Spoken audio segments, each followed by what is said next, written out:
Hey everyone, before we go further, do not forget to click on the subscribe button and on the bell icon so that you will not miss our videos. And if you like this video, click on like and share with somebody. Praise God. Praise the Lord. God has given us a beautiful opportunity to connect in this way. ದೇವರು ಒಂದು ಉತ್ತಮವಾದಂಥ ಅವಕಾಶವನ್ನು ನಮಗೆ ಈ ಮಾಧ್ಯಮದ ಮೂಲಕ ಒದಗಿಸಿಕೊಟ್ಟಿದ್ದಾರೆ. Today I believe that what the word of God says, that his mercies are new every morning. Amen. ಇವತ್ತು ನಾನು ನಂಬ್ತೇನೆ ನಿಜವಾಗಿ ದೇವರ ವಾಕ್ಯ ಏನು ಹೇಳ್ತಾ ಇದೆ ಎಂಬುದಾಗಿ ಹೇಳಿದ್ರೆ ಆತನ ಕೃಪೆಯು ಯಾವಾಗಲೂ ನೂತನವಾಗಿದೆ ಎಂಬುದಾಗಿ. Amen. Amen. So this morning, no matter what happened yesterday, just forget everything, come to his presence. His presence is there for you and his mercy is upon you. ನಿನ್ನೆ ಏನಾಗಿದೆ ಎಂಬುದಾಗಿ ನೀವು ಆಲೋಚಿಸಬೇಡಿ, ಎಲ್ಲವನ್ನು ಮರೆತು ಆತನ ಪ್ರಸನ್ನತೆಗೆ ನೂತನವಾಗಿ ಬನ್ನಿರಿ. ಆತನು ನಿಮ್ಮ ಜೊತೆ ಯಾವಾಗಲೂ ಇದ್ದಾನೆ. There is hope for us this morning. ಈ ಮುಂಜಾನೆ ವೇಳೆಯಲ್ಲಿ ನಮಗೆ ನಿರೀಕ್ಷೆ ಇದೆ. See, maybe sorrow was there in the night, but today it is a joyful day. ಯೋಚಿಸಿರಿ, ಒಂಚೂರು ಬೇಜಾರತನ ಅಥವಾ ಒಂಚೂರು ಜಿಗುಪ್ಸೆ ನಿನ್ನೆಯ ದಿನದಂದು ನಿಮಗಿದ್ದಿರ್ಬೋದು, ಆದರೆ ಇವತ್ತು ಆನಂದವು ನಿಮ್ಮದಾಗಿದೆ. Praise the Lord. Praise the Lord. We have learned that the word of God is a seed. ದೇವರ ವಾಕ್ಯವು ಬೀಜ ಎಂಬುದಾಗಿ ನಾವು ಕಲಿತಿದ್ದೆವು. And our heart is a good soil. ನಮ್ಮ ಹೃದಯವು ಒಳ್ಳೆಯ ಒಂದು ನೆಲ ಎಂಬುದಾಗಿ. So as we continue to sow the word of God in our heart, ದೇವರ ವಾಕ್ಯವನ್ನು ನಾವು ನಿರಂತರವಾಗಿ ನಮ್ಮ ಜೀವಿತದಲ್ಲಿ ನಮ್ಮ ಹೃದಯದಲ್ಲಿ ನಾವು ನೆಡುತ್ತಾ ಹೋಗುವಾಗ it is similar to how farmer plants the seed.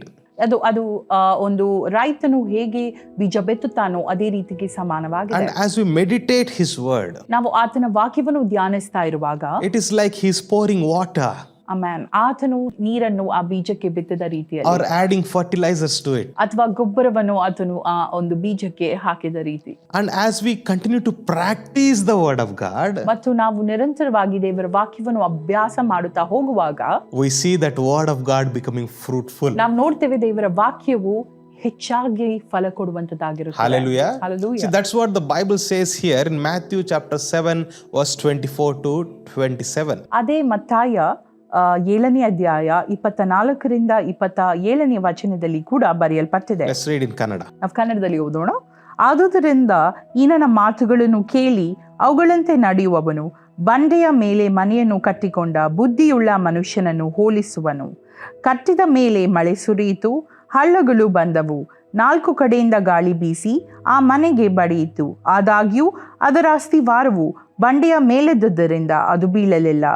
ಆದರೆ ಈ ನನ್ನ ಮಾತುಗಳನ್ನು ಕೇಳಿಯೂ ಅವುಗಳಂತೆ ನಡೆಯದ ಪ್ರತಿಯೊಬ್ಬನು ಉಸುಬಿನ ಮೇಲೆ ಮನೆಯನ್ನು ಕಟ್ಟಿಕೊಂಡ ಬುದ್ಧಿಹೀನ ಮನುಷ್ಯನನ್ನು ಹೋಲುವನು. ಕಟ್ಟಿದ ಮೇಲೆ ಮಳೆ ಸುರಿಯಿತು, ಹಳ್ಳಗಳು ಬಂದವು, 4 ಕಡೆಯಿಂದ ಗಾಳಿ ಬೀಸಿ ಆ ಮನೆಗೆ ಹೊಡೆಯಿತು. ಆಗ ಅದು ದಡಮ್ಮನೆ ಕಳ್ಕೊಂಡು ಬಿತ್ತು. Hallelujah. Praise the Lord. Here Jesus is talking about a parable of two builders. ಇಲ್ಲಿ ಯೇಸು ಸ್ವಾಮಿ ಒಂದು ಕಟ್ಟಡವನ್ನು ಕಟ್ಟಿದವರ ಸಾಮ್ಯದ ಕುರಿತಾಗಿ ಹೇಳಲಾಗಿದೆ.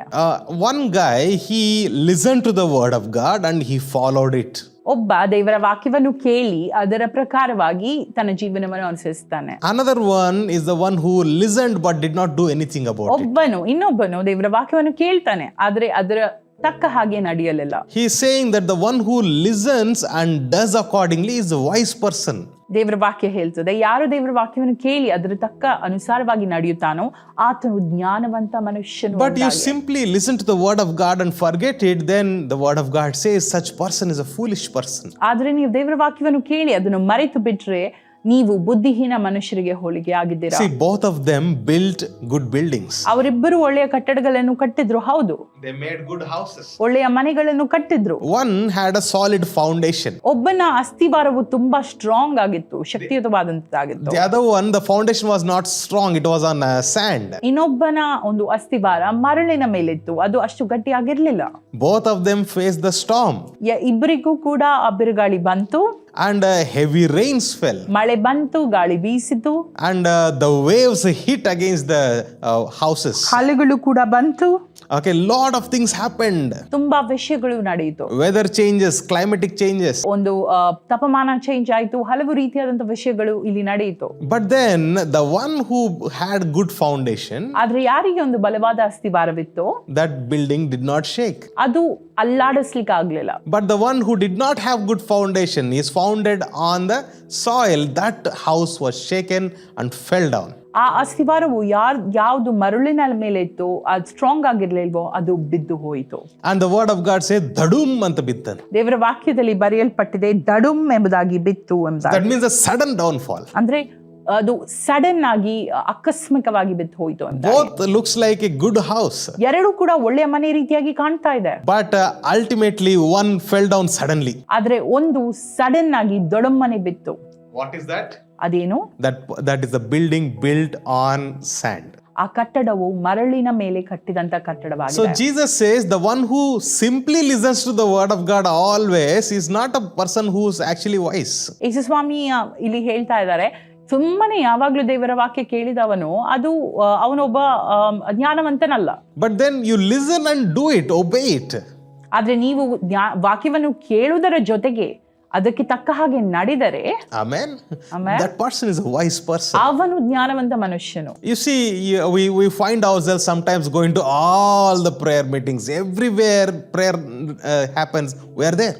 ಕೆಲವೊಮ್ಮೆ ನಾವೇನ್ ಮಾಡ್ತೇವೆ, ಎಲ್ಲ ಪ್ರೇಯರ್ ಮೀಟಿಂಗ್ಸ್ ಅಟೆಂಡ್ ಆಗ್ತೇವೆ, ಎಲ್ಲಿ ಪ್ರೇಯರ್ ಆದ್ರೂ ನಾವು ಹೋಗ್ತೇವೆ ಅಲ್ಲಿ. It's a good habit, very good habit. ಅದೊಂದು ಒಳ್ಳೆಯ ಅಭ್ಯಾಸವೇ ಹೌದು. Good that you are going to all the prayer meetings. ಇವೆಲ್ಲ ಪ್ರೇಯರ್ ಮೀಟಿಂಗ್ಸ್ ಗೆ ಹೋಗ್ತಾ ಇರುವ ವಿಷಯ ಒಳ್ಳೇದೇ ಹೌದು. But what are you doing with the word of God that you are receiving? ಆದರೆ ಅಲ್ಲಿ ಕೊಡುವಂತ ದೇವರ ವಾಕ್ಯವನ್ನು ನೀವು ಏನು ಮಾಡ್ತಾ ಇದ್ದೀರಾ? Are you practicing in your life? ನಿಮ್ಮ ಜೀವಿತದಲ್ಲಿ ನೀವು ಅದನ್ನು ಕಾರ್ಯರೂಪಕ್ಕೆ ತರ್ತಾ ಇದ್ದೀರಾ? Are you laying the foundation for your life? ನೀವು ನಿಮ್ಮ ಜೀವಿತದ ಅಸ್ಥಿವಾರಗಳನ್ನು ಇಡುತ್ತಾ ಇದ್ದೀರಾ? Are you laying the foundation for your family? ನಿಮ್ಮ ಕುಟುಂಬಕ್ಕೆ ನೀವು ಅಸ್ಥಿವಾರವನ್ನು ಇಡ್ತಾ ಇದ್ದೀರಾ? Here Jesus is saying that the one who listens and does accordingly is a wise person. ಆಮೇಲೆ ಇಲ್ಲಿ ದೇವರ ವಾಕ್ಯ ಹೇಳ್ತದೆ, ಯಾರು ದೇವರ ವಾಕ್ಯವನ್ನು ಕೇಳಿ ಅದಕ್ಕೆ ಅನುಸಾರವಾಗಿ ಮಾಡುತ್ತಾನೋ ನಡೆಯುತ್ತಾನೋ ಅವನೇ ಜ್ಞಾನವಂತನು. Amen. Amen. But in our lives we always find it difficult to obey the word of God. ನಮ್ಮ ಜೀವಿತದಲ್ಲಿ ಯಾವಾಗ್ಲೂ ನಾವು ಕಷ್ಟಪಡ್ತೇವೆ ದೇವರ ವಾಕ್ಯಕ್ಕೆ ವಿಧೇಯವಾಗಿ ನಡೆಯಲು. Listening is very easy. ಕೇಳುವುದು ತುಂಬಾ ಸುಲಭ. Sometimes sermons look very, very attractive. ಕೆಲವೊಮ್ಮೆ ಸರ್ಮನ್ಸ್ಗಳು ದೇವರ ವಾಕ್ಯದ ಬೋಧನೆಗಳು ತುಂಬಾ ಆಕರ್ಷಕವಾಗಿ ಕಾಣುತ್ತದೆ. Very prophetic or charismatic. ತುಂಬಾ ಪ್ರವಚನಾತ್ಮಕವಾಗಿ ಚೆನ್ನಾಗಿ ಕೂಡ ಇರುತ್ತೆ ನೋಡಕ್ಕೆ. But then practicing it is very difficult. ಆದರೆ ಅದನ್ನು ನಾವು ಅಳವಡಿಸಲಿಕ್ಕೆ ಕಷ್ಟ ಎಂಬುದಾಗಿ ನಾವು ಅನುಭವಿಸ್ತೇವೆ. But why is it difficult? ಆದ್ರೆ ಯಾಕೆ ಕಷ್ಟ? There is a reason for it. ಅದಕ್ಕೆ ಕಾರಣವೂ ಇದೆ. Think about this. You're in a building. ನೀವೊಂದು ಕಟ್ಟಡದಲ್ಲಿದ್ದೀರಿ ಎಂಬುದಾಗಿ ಯೋಚಿಸ್ರಿ. And suddenly people started to shout from outside that there is a fire. Sudden ಆಗಿ ಒಬ್ರು ಹೊರಗಿಂದ ಬೆಂಕಿ ಎಂಬುದಾಗಿ ಕಿರ್ಚಿದ್ದಾರೆ ಅಂತ ಅನ್ಕೊಳ್ಳಿ. And they're shouting, hey, fire, fire, run out. ಬೆಂಕಿ ಎಲ್ಲರೂ ಓಡ್ ಹೋಗಿ ಎಂಬುದಾಗಿ ಹೇಳ್ತಾರೆ ಎಂಬುದಾಗಿ. What will you do? ಆಗೇನ್ ಮಾಡ್ತೀರಾ? What will you do? Will you sit and still watch your TV or will you run out? ನೀವೇನ್ ಮಾಡ್ತೀರಾ? ಟಿವಿಯನ್ನೇ ನೋಡ್ಕೊಂಡು ಕಂಟಿನ್ಯೂ ಮಾಡ್ತಿದ್ದೀರಾ ಅವರು ಹಾಗೆ ಕಿರ್ಚುವಾಗ? And you'll run out, right? That is a logical ಅಥವಾ explanation. ನೀವು ಎದ್ದು ಓಡ್ ಹೋಗ್ತೀರಾ? Okay, generally, when you listen to such a news, you'll run out. ಯಾರಾದ್ರೂ ಬೆಂಕಿ ಹೇಳಿದ್ರೆ ನೀವು ಖಂಡಿತವಾಗಿ ಎದ್ದು ಓಡ್ತೀರಾ. Why did you run out? ನೀವ್ ಯಾಕೆ ಎದ್ದು ಓಡಿದಿರಾ? Why didn't you simply sit there? ಯಾಕೆ ನೀವು ಸುಮ್ಮನೆ ಅಲ್ಲೇ ಕೂತ್ಕೊಂಡಿರ್ಲಿಲ್ಲ? The reason is that you believed what they said. ಇದಕ್ಕೆ ಕಾರಣ ಏನೆಂಬುದಾಗಿ ಹೇಳಿದ್ರೆ ಅವರು ಹೇಳಿದ ವಿಷಯವನ್ನ ನೀವು ನಂಬಿದ್ದೀರಿ. The moment you believed, you reacted to it. ಅದನ್ನ ನೀವು ನಂಬಿದ ಕಾರಣ ನೀವು ಅದಕ್ಕೆ ತಕ್ಕ ಹಾಗೆ ಒಂದು ರಿಯಾಕ್ಷನ್ ಅನ್ನ ಕೊಟ್ಟಿರಿ. Is that true? Correct. When you listened and believed, you just ran out. ನೀವು ಕೇಳಿ ನಂಬಿದಾಗ ನೀವು ಓಡ್ ಹೋದ್ರಿ. Hallelujah. Hallelujah. So here, listening is not the problem. ಇಲ್ಲಿ ಕೇಳುವುದು ಮಾತ್ರ ಸಮಸ್ಯೆ ಅಲ್ಲ. We always listen to the word of God. ಯಾವಾಗ್ಲೂ ನಾವು ದೇವರ ವಾಕ್ಯ ಕೇಳ್ತೇವೆ. Sometimes we wake up in the morning, read the Bible. ಕೆಲವೊಮ್ಮೆ ನಾವು ಬೇಗ ಎದ್ದು ದೇವರ ವಾಕ್ಯವನ್ನು ಓದ್ತೇವೆ. But these are all good habits. ಇದೆಲ್ಲ ಒಳ್ಳೆಯ ಅಭ್ಯಾಸಗಳು ಹೌದು. But then problem is in believing. ಆದರೆ ಪ್ರಾಬ್ಲಮ್ ಬರುವುದು ನಂಬಿಕೆಯ ವಿಷಯದಲ್ಲಿ. Hallelujah. Hallelujah. Believing is a problem. ನಂಬುವುದು ಒಂದು ಸಮಸ್ಯೆವಾಗಿ ಬಿಟ್ಟಿದೆ. Many times we don't believe the word of God fully. ಹಲವು ಸಂದರ್ಭಗಳಲ್ಲಿ ದೇವರ ವಾಕ್ಯವನ್ನು ನಾವು ಸಂಪೂರ್ಣವಾಗಿ ನಂಬುವುದಿಲ್ಲ. We always want somebody to pray for us. ಯಾರಾದ್ರೂ ನಮಗೆ ಪ್ರಾರ್ಥಿಸಬೇಕೆಂಬುದಾಗಿ ಬಯಸ್ತೇವೆ. Or we want somebody to explain the word of God very neatly and we enjoy it. ಯಾರಾದ್ರೂ ದೇವರ ವಾಕ್ಯವನ್ನು ಓದಿ ನಮಗೆ ಎಕ್ಸ್ಪ್ಲೇನ್ ಮಾಡಬೇಕು ಎಂಬುದಾಗಿ ನಾವು ಬಯಸ್ತೇವೆ. ಆಗ ನಾವು ತುಂಬಾ ಆನಂದಿಸ್ತೇವೆ. But many times we fail to go to the presence of God. We fail to listen from Him or read the Bible and ask the Holy Holy Spirit to reveal. ತುಂಬಾ ಸಂದರ್ಭದಲ್ಲಿ ನಾವೇ ಆತನ ಪ್ರಸನ್ನತೆಗೆ ಹೋಗಿ ಆತನ ಜೊತೆ ಕೇಳಿ ದೇವರ ವಾಕ್ಯವನ್ನು ಕೇಳಲು ಆತನ ಜೊತೆ ಪ್ರಾರ್ಥಿಸಲು ಪವಿತ್ರಾತ್ಮನು ನಮಗೆ ವಿಷಯಗಳನ್ನು ವಿವರಿಸಿ ಹೇಳಲು ನಾವು ಹೆಜ್ಜೆಗಳನ್ನು ತೆಗೆದುಕೊಳ್ಳುವುದಿಲ್ಲ. We are in a fast-paced world. ನಾವು ತುಂಬಾ ವೇಗವಾಗಿ ಚಲಿಸುವಂತಹ ಲೋಕದಲ್ಲಿದ್ದೇವೆ. Early morning we get up, we don't have time. ಬೆಳಿಗ್ಗೆ ಹೇಳ್ತೇವೆ, ನಮಗೆ ಟೈಮ್ ಇರುವುದಿಲ್ಲ. Immediately we take the phone, order the food from Swiggy. Phone ತೆಗೆದು ಸ್ವಿಗ್ಗಿಯಿಂದ ಊಟ ಆರ್ಡರ್ ಮಾಡ್ತೇವೆ. Or Zomato, Blinkit, something. ಅಥವಾ ಝೊಮ್ಯಾಟೊ, ಬ್ಲಿಂಕಿಟ್ ಯಾವ್ದಾರ ಆಪ್ಸ್ ಇಂದ ನೀವು ಊಟ ಆರ್ಡರ್ ಮಾಡ್ತೀರಾ. The food comes, we eat and we go. ಊಟ ಬಂದ ತಕ್ಷಣ ನೀವು ಊಟ ಮಾಡಿ ಹೋಗ್ತೀರಾ. Earlier if somebody used to come to our house, ಯಾರಾದ್ರೂ ನಮ್ಮ ಮನೆಗೆ ಮೊದಲು ಬರ್ತಿದ್ರೆ we used to give nice steel plates or glass plates and serve nice food. ನಾವು ಅವರಿಗೆ ಒಳ್ಳೆಯ ಒಂದು ಪ್ಲೇಟ್ ಅಂದ್ರೆ ಸ್ಟೀಲ್ ಪ್ಲೇಟ್ಸ್ ಅಥವಾ ಗ್ಲಾಸ್ ಪ್ಲೇಟ್ ಅಲ್ಲಿ ಊಟ ಎಲ್ಲ ಬಡಿಸಿ ಕೊಡ್ತಿದ್ವಿ. Nice cool juice, fresh juice in one nice glass. ಒಳ್ಳೆ ಜ್ಯೂಸ್ ಒಂದು ಗ್ಲಾಸ್ ಅಲ್ಲಿ ಹಾಕಿ ಅವರಿಗೆ ಸೇವನೆಗೆ ಕೊಡ್ತಿದ್ವಿ. They used to eat, drink, enjoy. ಅವರು ಅದನ್ನ ಆಹಾರವನ್ನು ಸೇವಿಸಿ ಕುಡಿದು ಅವರು ಆನಂದಿಸ್ತಾರೆ. But now we don't have time. ಆದ್ರೆ ಈಗ ನಮಗೆ ಸಮಯವಿಲ್ಲ. We take use and throw plates. Use ಮತ್ತೆ ಬಿಸಾಡುವಂತ ಪ್ಲೇಟ್ಸ್ ಇದೆ ಅಲ್ಲ, ಯೂಸ್ ಅಂಡ್ ಥ್ರೋ ಪ್ಲೇಟ್ಸ್, ಅದನ್ನ ನಾವು Use and ಉಪಯೋಗಿಸ್ತೇವೆ. throw glasses. Use and throw glasses ಅನ್ನ ಕೂಡ Pour ಉಪಯೋಗಿಸ್ತೇವೆ. in that, drink, and when you go, we throw out. ಅದರಲ್ಲಿ ಊಟ ಮಾಡಿ ಕುಡ್ದು ನಾವು ಅದನ್ನ ಬಿಸಾಡಿ ಅವರಿಗೆ ಬಾಯಿ ಹೇಳ್ತೇವೆ. But this is a fast-paced world we're in. ತುಂಬವಾಗಿ ವೇಗವಾಗಿ ಚಲಿಸುವಂತ ಲೋಕದಲ್ಲಿ ನಾವಿದ್ದ ಕಾರಣ Sadly, when we come to church also, we are doing the same. ಬೇಜಾರು ಸಂಗತಿ ಏನೆಂಬುದಾಗಿ ಹೇಳಿದ್ರೆ ಸಭೆಗೆ ನಾವು ಬರುವಾಗ ಕೂಡ ನಾವು ಮಾಡುವಂತ ವಿಷಯ ಇದೇ ಆಗಿದೆ. We are doing the same thing with the word of God also. ದೇವರ ವಾಕ್ಯದ ವಿಷಯದಲ್ಲಿ ಕೂಡ ನಾವು ಇದೇ ಮಾಡ್ತಾ ಇದ್ದೇವೆ. Just the way you pay money and buy from the Swiggy. ಯಾವ ರೀತಿಯಲ್ಲಿ ನೀವು ಸ್ವಿಗ್ಗಿಗೆ ದುಡ್ಡು ಕೊಟ್ಟು ಆ ಒಂದು ಊಟವನ್ನ ಖರೀದಿಸ್ತೀರೋ, We have the same mentality when we come to church. We give money or offering and we say, you pray for us, you do something for us. ಅದೇ ಆಲೋಚನೆಗೆ ನಾವು ಚರ್ಚ್ಗೆ ಬರ್ತೇವೆ. ಅದೇ ಆಲೋಚನೆ ಇಟ್ಕೊಂಡು ನಾನು ಆಫರಿಂಗ್ ಕೊಡ್ತೇನೆ, ನಾನು ದುಡ್ಡು ಕೊಡ್ತೇನೆ, ನನಗೆ ಪ್ರಾರ್ಥನೆ ಮಾಡ್ರಿ ಎಂಬುದಾಗಿ. But the leader is always saying, pastor is always saying, you pray, you read the word, I want to encourage you, I'll teach you, I'll help you, you do it. ಆದ್ರೆ ಸಭಾಪಾಲಕರು, ನಾಯಕರು ಯಾವಾಗ್ಲೂ ಹೇಳ್ತಾ ಇರ್ತಾರೆ, ನೀವು ಪ್ರಾರ್ಥಿಸಿರಿ, ನಿಮಗೆ ನಾನು ಉತ್ತೇಜಿಸ್ತೇನೆ, ನೀವಿದು ಮಾಡಬಲ್ಲಿರಿ ಎಂಬುದಾಗಿ. But what we do? ಆದ್ರೆ ನಾವೇನ್ ಮಾಡ್ತೇವೆ? We don't know. You do everything for us. ನೀವೇ ಎಲ್ಲ ಮಾಡಿ, ನಾವೇನ್ ಮಾಡುವುದಿಲ್ಲ ಎಂಬುದಾಗಿ. We'll give good offering. ನಾವು ಒಳ್ಳೆ ಆಫರಿಂಗ್ ಕೊಡ್ತೇವೆ ಎಂಬುದಾಗಿ. See, that is such a bad mindset. ಇದು ಒಂದು ಕೆಟ್ಟವಾದಂತಹ ಮನಸ್ಥಿತಿಯೇ ಹೌದು. Today Jesus is saying the one who listens and does accordingly is the wise person. ಯೇಸು ಸ್ವಾಮಿ ದೇವರ ವಾಕ್ಯದಲ್ಲಿ ಹೇಳ್ತದೆ, ಯಾರು ದೇವರ ವಾಕ್ಯವನ್ನು ಕೇಳಿ ಅದಕ್ಕೆ ತಕ್ಕ ಹಾಗೆ ನಡೆಯುತ್ತಾರೋ ಅವರೇ ಬುದ್ಧಿವಂತ ಮನುಷ್ಯರು. When you trust the word of God fully, ದೇವರ ವಾಕ್ಯವನ್ನು ನಾವು ಸಂಪೂರ್ಣವಾಗಿ ನಂಬಿದ್ರಾಗ, when you trust the word of God completely, ದೇವರ ವಾಕ್ಯವನ್ನು ಸಂಪೂರ್ಣವಾಗಿ ನಂಬಿದ್ದಾಗ, ಅದರ ಮೇಲೆ ಭರವಸೆ ಬಿಟ್ಟಾಗ, you will automatically start practicing it. ನೀವು ಅದನ್ನ ಆಟೋಮ್ಯಾಟಿಕ್ ಆಗಿ ಹಿಂಬಾಲಿಸಲು, ಅಳವಡಿಸಲು ನೀವು ಪ್ರಯತ್ನಿಸ್ತಾ ಇರ್ತೀರ. Amen. Amen. The problem is in belief. ಸಮಸ್ಯೆ ಇರೋದು ನಿಮ್ಮ ನಂಬಿಕೆಯಲ್ಲಿ. Today what do you believe? That is my question. ಇವತ್ತು ನೀವು ಏನನ್ನ ನಂಬ್ತಾ ಇದ್ದೀರಾ ಎಂಬುದಾಗಿ ನನ್ನ ಪ್ರಶ್ನೆ.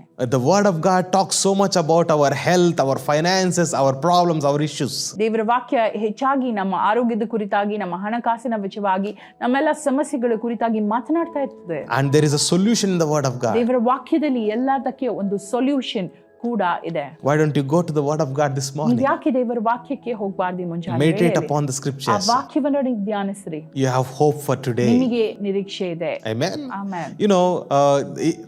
Here when Jesus explained these two examples, ಈ ಎರಡು ಉದಾಹರಣೆಗಳನ್ನು ಯೇಸು ಸ್ವಾಮಿ ವಿಶ್ಲೇಷಿಸಿ ಹೇಳುವಾಗ, both of them faced storms. ಇಬ್ಬರು ಕೂಡ ಈ ಎರಡು ಜ್ಞಾನವಂತ ಮನುಷ್ಯ, ಬುದ್ಧಿಹೀನ ಮನುಷ್ಯ, ಇಬ್ಬರಿಗೂ ಕೂಡ ಬಿರುಗಾಳಿ ಎದುರಾದ್ರು. The storms in life are inevitable. We cannot avoid those. ಬಿರುಗಾಳಿ ಎಂಬುವಂಥದ್ದು ಜೀವಿತದಲ್ಲಿ ಅದನ್ನ ನಾವು ಹೆಚ್ಚಾಗಿ ತಡಿಲಿಕ್ಕೆ ಆಗುವುದಿಲ್ಲ. The problems come, we cannot avoid it. ಸಮಸ್ಯೆಗಳು ಬರ್ಬೋದು, ನಮ್ಗೆ ಅದನ್ನ ತಡಿಲಿಕ್ಕೆ ಆಗುವುದಿಲ್ಲ. ಅದನ್ನು ನಾವು ಅವಾಯ್ಡ್ ಮಾಡ್ಲಿಕ್ಕೆ ಆಗುದಿಲ್ಲ, right? So but when the problem comes, when the trouble comes, the one who is in the word of God knows how to overcome. So ಸಮಸ್ಯೆಗಳು ಬಂದಾಗ, ಪ್ರಾಬ್ಲಮ್ಸ್ಗಳು ಬಂದಾಗ, ದೇವರ ವಾಕ್ಯದಲ್ಲಿ ಇದ್ದವನಿಗೆ ಮಾತ್ರ ಗೊತ್ತು ಅದನ್ನ ಹೇಗೆ ಎದುರಿಸಬಹುದೆಂಬುದಾಗಿ. Hallelujah. Because the word of God has solution for everything. ಯಾಕಂದ್ರೆ ದೇವರ ವಾಕ್ಯಕ್ಕೆ ಎಲ್ಲದರ ಒಂದು ಸೊಲ್ಯೂಷನ್ ಇದೆ. You are healed by the stripes of Jesus. ನೀವು ಯೇಸು ಸ್ವಾಮಿಯ ಆ ಒಂದು ಬಾಸುಂಡೆಗಳಿಂದ ಗುಣವಾಗಿದ್ದೀರಾ. There is riches in the house of the righteous person. ನೀತಿವಂತನ ಮನೆಯಲ್ಲಿ ಯಾವಾಗಲೂ ಸಂಪತ್ತು ಇರುವುದು ಎಂಬುದಾಗಿ The righteous will live by faith, not by his own strength or in the sight. ನಂಬಿಕೆಯಿಂದಲೇ ಆ ನೀತಿವಂತನು ಜೀವಿಸುವನು, ಆತನ ನೋಟದಿಂದಲ್ಲ ಎಂಬುದಾಗಿ ಬರೆಯಲ್ಪಟ್ಟಿದೆ. And Jesus says, I will I'll be with you forever. ನಾನು ನಿನ್ನ ಜೊತೆ ಯಾವಾಗ್ಲೂ ಸದಾ ಕಾಲಕ್ಕೂ ಇರುತ್ತೇನೆ ಎಂಬುದಾಗಿ ಯೇಸು ಸ್ವಾಮಿ And His ಹೇಳಿದ್ದಾರೆ. Holy Spirit leads us through. ಆತನ ಪವಿತ್ರಾತ್ಮ ದೇವರು ನಮ್ಮನ್ನು ನಡೆಸುತ್ತಾರೆ. Today, as the righteous children of God, ಇವತ್ತು ನೀತಿವಂತ ಮಕ್ಕಳಾಗಿ the one who is in Christ, ಕ್ರಿಸ್ತನಲ್ಲಿ ಇದ್ದವನು He is clothed with His righteousness. ಆತನ ಒಂದು ನೀತಿವಂತಿಕೆಯಲ್ಲಿ ಉಡುಪನ್ನ ಧರಿಸಿಕೊಂಡಿದ್ದಾನೆ. We are righteous children of God. ನಾವು ಯೇಸು ಸ್ವಾಮಿಯಲ್ಲಿ ನೀತಿವಂತಿಕ ಜನರಾಗಿದ್ದೇವೆ. And His presence is with us. ಆತನ ಪ್ರಸನ್ನತೆ ನಮ್ಮಲ್ಲಿದೆ. Let us pray for ನಾವು some time. ಪ್ರಾರ್ಥಿಸೋಣ. Loving Heavenly Father, ತಂದೆಯಾದ ದೇವರೇ, thank you for speaking to us ನಮ್ಮ today. ಜೊತೆ ಮಾತನಾಡೋದಕ್ಕಾಗಿ Lord, we ಸ್ತೋತ್ರ. pray in the name of Jesus ನಾವು ಪ್ರಾರ್ಥಿಸ್ತೇವೆ ಯೇಸು ಸ್ವಾಮಿ that ನಾಮದಲ್ಲಿ. everybody who's listening ಈ ವಾಕ್ಯವನ್ನು ಕೇಳುವಂತ ಪ್ರತಿಯೊಂದು ಮಗುವು will practice the word of God. ದೇವರ ವಾಕ್ಯವನ್ನ ನಿಜವಾಗಿ ನೆರವೇರಿಸ್ತಾರೆ. Lord, we pray they'll read the word and they'll practice. Amen. ಅವರು ದೇವರ ವಾಕ್ಯವನ್ನು ಓದಿ ಅದಕ್ಕೆ ತಕ್ಕ ಹಾಗೆ ನಡೆಯುತ್ತಾರೆ. In the name of Jesus Yesu Christ. ಸ್ವಾಮಿ ನಾಮದಲ್ಲಿ. Lord, that we'll be overcomers in everything. Amen. ನಾವು ಜಯಶಾಲಿಗಳಾಗ್ತೇವೆ ಎಲ್ಲಾ ವಿಷಯಗಳಲ್ಲೂ That ಕರ್ತನೇ. there is solution in your word ನಿನ್ನ ವಾಕ್ಯದಲ್ಲಿ ಎಲ್ಲದಕ್ಕೆ ಉತ್ತರವಿದೆ. and we'll walk in your victory. ನಾವು ನಿಮ್ಮ ಜಯದಲ್ಲಿ ನಡೆಯುತ್ತೇವೆ. For we are wise children of God. ನಾವು ದೇವರ ಜ್ಞಾನವಂತ ಮಕ್ಕಳಾಗಿದ್ದೇವೆ. We build our house on the Amen. rock called Jesus. ನಾವು ನಮ್ಮ ಮನೆಗಳನ್ನ ಆ ಬಂಡೆ ಯೇಸು ಸ್ವಾಮಿ ಎಂಬ ಬಂಡೆಯ ಮೇಲೆ ಕಟ್ಟಿದ್ದೇವೆ. In Jesus' name we Yesu pray. ಸ್ವಾಮಿ ನಾಮದಲ್ಲಿ ಬೇಡಿ Amen. ಹೊಂದುತ್ತೇವೆ. Amen. ಆಮೆನ್.